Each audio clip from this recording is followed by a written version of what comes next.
Do we need to be miserable to succeed? We live in a society in which happiness is at the centre of just about everything we do, from what we eat to how we spend our time. Ever since our recent rise in individualism during the 1960s, happiness has never been so ingrained in our culture. However, the assumption seems to be that happiness is always positive. But I aim to break this down and assess where happiness can in fact be our shortfall. Now, of course, there's a point where happiness positively motivates our well-being.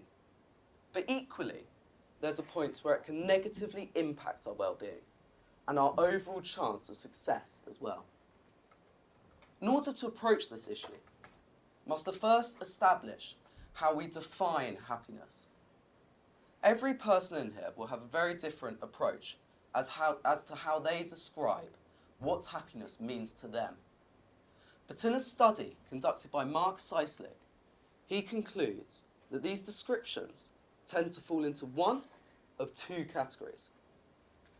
The first, superficial, fleeting, emotional experiences, such as the pleasures of eating and drinking, or the joy of shopping. Or the second is a more complex balance of good and bad events, positive and negative experiences, all amassed over a longer period of time. The first approach is often associated with the quick fix attractiveness of consumerism. And this is the approach I will be focusing on, as I believe it's the most detrimental approach in terms of our well-being and our overall chance of success. Mark Seislick also witnessed an interesting thing. He witnessed the paradox of well-being, implying that happiness relies on negative experiences to provide its meaning and its significance. This feeds into an interesting question. What are we without the bad times? Now, James Baldwin, a black and gay rights activist and a renowned writer, summarised this brilliantly. He said that people who cannot suffer can never grow. They can never discover who they truly are. In essence, who we are becomes true during the bad times. And despite the discomfort they cause, they are actually required for us to grow, not only as an individual, but as a community. Now, negative experiences do not only stand to contextualise the positive ones, but sometimes they stand to be sacrifices required for us to succeed. Take Dashraf Manji. In 1959, Dashraf's wife died falling from a mountain whilst traversing a narrow path along a stone ridge to fetch water for her village.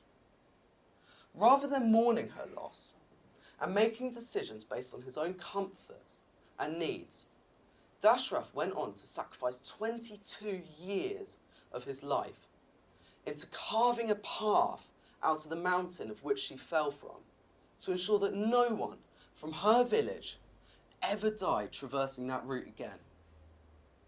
Ultimately, Dashraf carved a path 110 metres long, 7 metres wide and 9 metres deep, and he carved it using only a chisel and a hammer.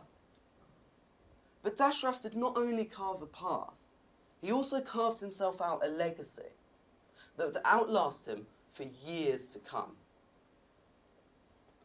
In 2002, Frank Furedi wrote a book entitled Therapy Culture.